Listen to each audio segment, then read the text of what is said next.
La quotidienne Twitter de Chris Yapi, mercredi 22 juin 2022. Macky Sall, l'apprenti dictateur du Sénégal. Sur son compte Twitter, Macky Sall publie ceci. Le 20 juin marque la journée internationale du réfugié. J'exprime à tous les réfugiés et personnes déplacées notre solidarité et notre sympathie. Ils méritent aide et protection dans la dignité et sans discrimination. Fin de citation. Je ne comprends pas. Toi, tu empêches les Sénégalais, notamment Ousmane Sonko, d'aller à la mosquée pour prier et tu prétends avoir de la compassion pour des réfugiés du monde entier que tu ne connais même pas. Quelle tristesse. Nos chefs d'État sont des farceurs. Toi, Macky Sall, dans le monde entier, c'est Alassane Ouattara ton modèle. C'est le troisième mandat que tu veux faire? Eh bien, tu connaîtras la plus grande honte de ta vie. C'est bien dommage. Tu ne diras pas qu'on ne t'a pas prévenu. Donc il y a un gendarme qui a été brûlé vif à Bignona, je vous confirme l'information. Donc tous les intérêts français sont actuellement menacés au Sénégal. Le pourquoi, beaucoup se le demandent, pourquoi les Sénégalais attaquent les intérêts français?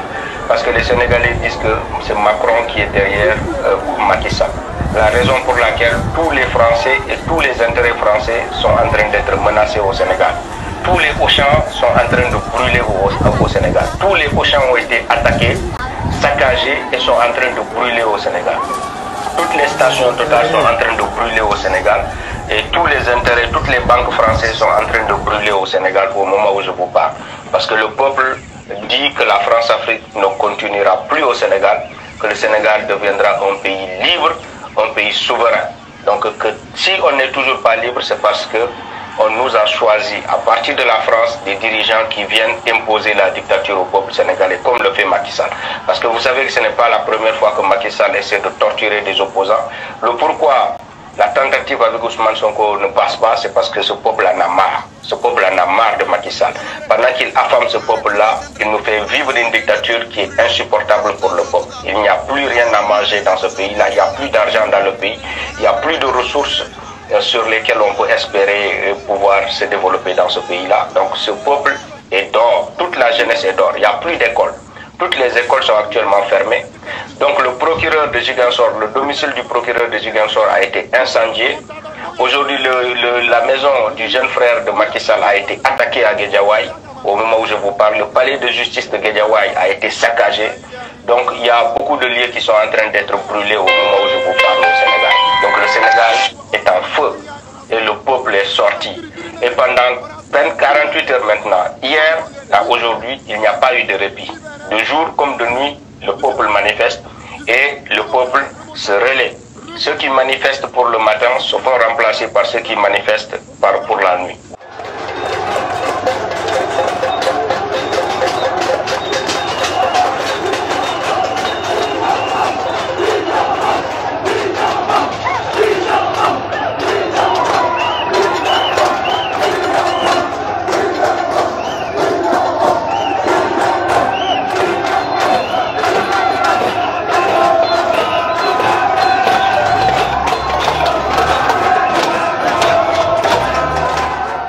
Guerre Russie-Ukraine.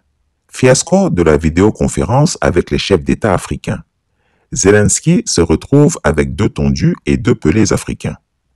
Si Zelensky avait espéré un one-man show, en comptant sur un déferlement des vassaux chefs d'État africains, pour une fois, il a tapé poteau.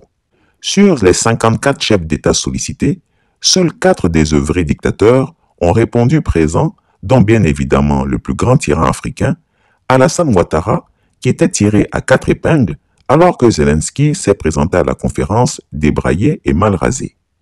Il a tensé les Africains pour leur mollesse dans le soutien à la cause ukrainienne.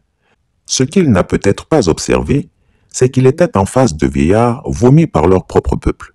Face à l'échec de ce qui devait être un show, la presse occidentale n'a pas osé en faire sa une. En effet, seuls les chefs d'État les plus insouciants du continent étaient présents. La réunion a tourné en un monologue ennuyeux. Pauvre Afrique. Entre-temps, de pauvres paysans recrutés par les officiers ukrainiens et jetés sur le champ de bataille comme réservistes pour combler les énormes pertes des soldats ukrainiens ont fui leur position nuitamment pour se rendre aux forces spéciales russes. Wallahi, ils ont raison. Mourir cadeau pour un comédien qui a des milliards dans les paradis fiscaux qu'il s'empressera d'aller d'écrou pour manger seul avec sa famille, qui est fou. Se rendre russe est mieux. Jean-Yves Le Drian fuit la justice malienne. Je dis oh, le 20 juin est passé, non? Donc Jean-Yves Le Drian a fui la justice malienne comme ça? Il n'a même pas honte.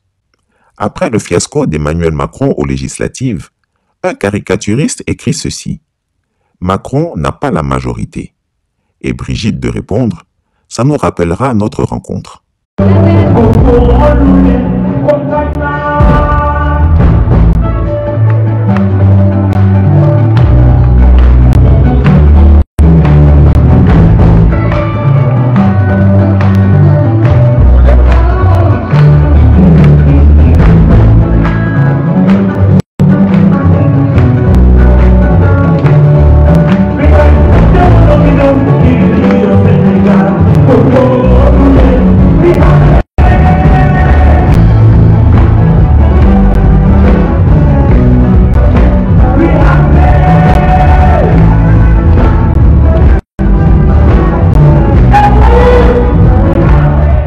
Si tu tentes un amusement comme ça en Côte d'Ivoire avec le tyran Alassane Ouattara, c'est 150 coups de fouet en lieu public et 75 ans de prison ferme que tu prendras.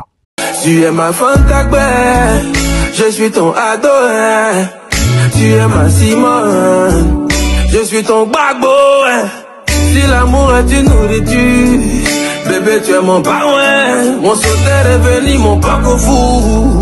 Viens chez nous à Croyens, je me rappelle de ce soir. Chris Yapi ne ment pas. Retrouvez Chris Yapi sur son nouveau compte Twitter, ses 2 chaînes YouTube, sa chaîne Dailymotion, Instagram et Mediapart.